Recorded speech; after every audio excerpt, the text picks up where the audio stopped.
ఎక్కడున్నారు అందరూ? శివ, రాజేష్.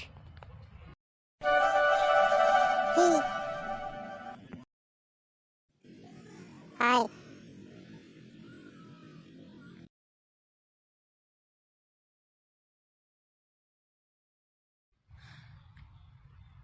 హాయ్ అంటే ఎలా? ఉన్నది మీ ఇద్దరమే కదా, ఎక్కడున్నారు అందరూ అని ఎందుకంటావు? ఈయన పర్సనల్ పనులు చూసుకొని ఇప్పుడే వచ్చారా. గుర్రం కళ్ళకి కంతలు కట్టినట్టుగా మేము ఎప్పుడు ఈ కంప్యూటర్ని చూస్తూ పని చేస్తూ కూర్చోవాలి. అవునవును, గాడి చాకరీ. 3 రోజులు సెలవుల తర్వాత ఇప్పుడే కదరా వచ్చింది ఆఫీస్కి. సెలవుల్లో కూడా ఫోన్లు చేసి చేసి చావదొబ్బావు. అవునవును, మాటల సందర్భంలో నువ్వు సన్నగా ఉండడానికి కారణం ఏంటి అని అడిగాడు.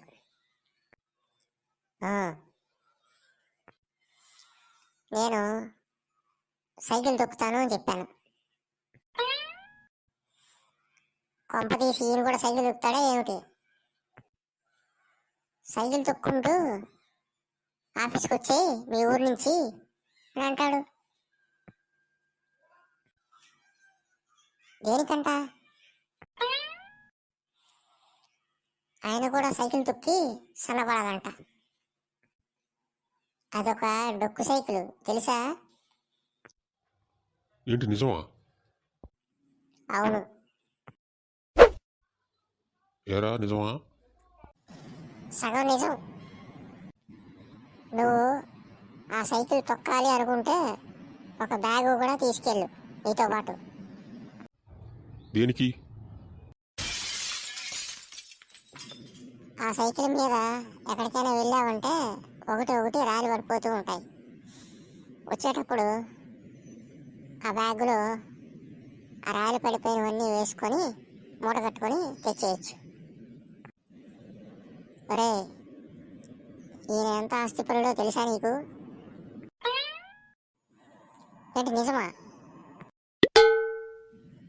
అవును, ఈయన దగ్గర ఉన్న బంగారంతో బిల్డింగ్లు కట్టచ్చు, అంత ఆస్తిపరుడు. ఏమైంది ఈరోజు మీ ఇద్దరికి?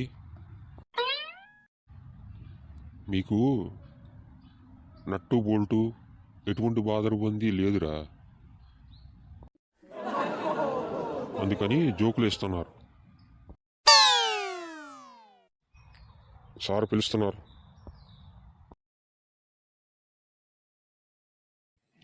చచ్చావురా దేవుడా.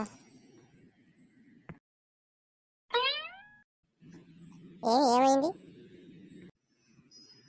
ఏముంది, ఇంకొన్ని ఫైల్స్ తీసుకొచ్చి మొన్న ఎత్తిన కొడతాడు. అవునవును, మన జీవితం ఈ ఆఫీస్కి అంకితం.